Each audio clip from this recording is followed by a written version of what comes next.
I've always had a passion for being around and learning about animals. When I was younger, going to zoos and animal parks was always a part of my life. I wanted to share my passion with family and friends, so I started working with people that loved animals as much as I did, and my YouTube channel was born. Welcome back to my animal education series. Today we're going to clean Milkshake the Milk Snake's enclosure. So we're going to be cleaning substrate, the water bowls, the decorations, the hides. We're going to be cleaning everything. So I already got Milkshake out of there just to make it easier for myself. So let's get started.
So what I just did is I cleaned everything out of the enclosure, as you guys saw, and I also took a vinegar and water solution. I cleaned the doors to get all the crap off, and I cleaned the sides of the enclosure as well. I also took the rocks and decorations to my laundry room where I have a deep sink and just kind of cleaned them off and everything. And I really didn't feel like cleaning that room to film, so I didn't. So the substrate we're going to be using is ZooMed's Eco Earth, which is a coconut fiber based substrate. And I really like this substrate. I've used it before for my tree frogs and my turtles before. I really seem to like that. And what I just cleaned out of the enclosure was a mix of children's playground sand, organic topsoil, and mulch. We tried that substrate because we wanted to try some live plants in here, just kind of add some stuff to the enclosure. That was a bit of a failure on our part because Milkshake loves to dig and just dug up every single plant. So that didn't work out so well, so we're not going to be using more live plants in here. So we're going to be trying this Eco Earth and see how she likes it.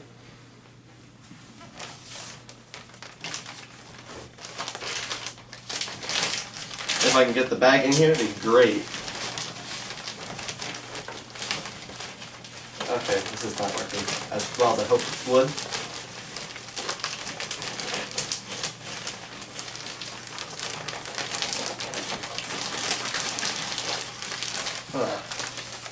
I doubt that's enough, but we can try that.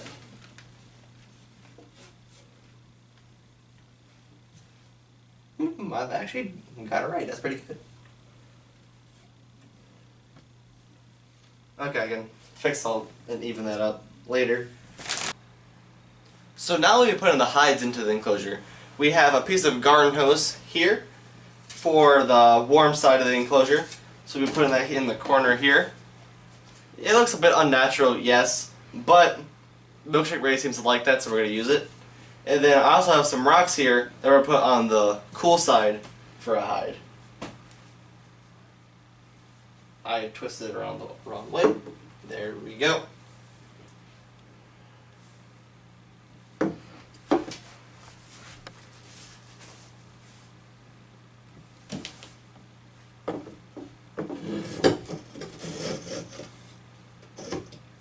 This is twisted the wrong way too. Okay, there we go. You always want to make sure that the rocks are stable so that it doesn't fall on your animal. And that's shaking the entire cabinet, so that's great. Next we have this branch here. This goes in the little fork of the tree I have here. So we're going to put that right up there. And kind of stick that down there. And Milkshake really doesn't climb on these, so yeah, it's a bit wiggly, but we have a little fork in the branch there that we use to support, and that's not really moving. Also have these leaves with the suction cup that you can put on the side, but we don't do that because Milkshake keeps knocking it down. So I'm going to put that there. And Milkshake also likes to push this around, so I'll be taking some of these leaves and rocks back here and kind of making sure that stays in place.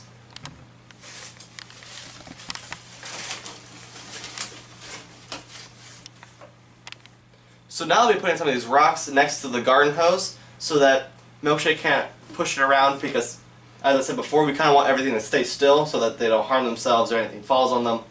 So we want to make sure that it's secure. So I'll be putting these rocks back here. You want to make sure it's nice and snug again. Put that there. And take this little piece of concrete that we found and cleaned out. Put it right kind of there in the front to make sure that she doesn't go from the back either and push it out. And now if we do like the little shake test, that thing is not moving. Also have this little bit of fake leaves to put right in this little crevice here. Kind of cover it up so the snake feels nice and hidden in there. And then last but not least, we have the water bowl. Just gotta put that right there in the center. So like it's nice and easy for us to grab, and it's right there available for the snake. We got some fresh water here.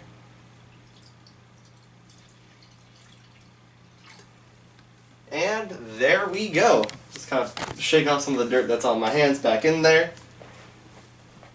And that's really it. So now I'm going to put Milkshake in there. Let's see how this goes. So I want to try to make this as smooth as possible because I don't know how Milkshake is going to act. Yes, I work with her or him a lot, but they've been in a box while working. Animals don't like boxes. I don't think anyone likes being stuck in a box. So let's see how this goes. Hey, sweetie. Oh, and there she goes. Okay. Well, this is kind of expected. Just kind of aim her towards the cage and off they go. So I would like to thank Second Chance Wildlife Center in Tunkhannock, Pennsylvania for giving me this awesome enclosure. Someone was kind enough to donate this enclosure to them, but they really didn't work with reptiles at the time, so they gave this to me. I thought I'd be interested in it, and I'm very thankful of that because it has worked great for Milkshake and a couple other animals I've had in here. And it's just awesome, like the locking doors and everything are good for snakes. I hope you guys enjoyed this week's episode. Don't forget to leave a big thumbs up down below, subscribe to my channel, and also check out my Instagram at Enclosure. As always, I'll see you next week.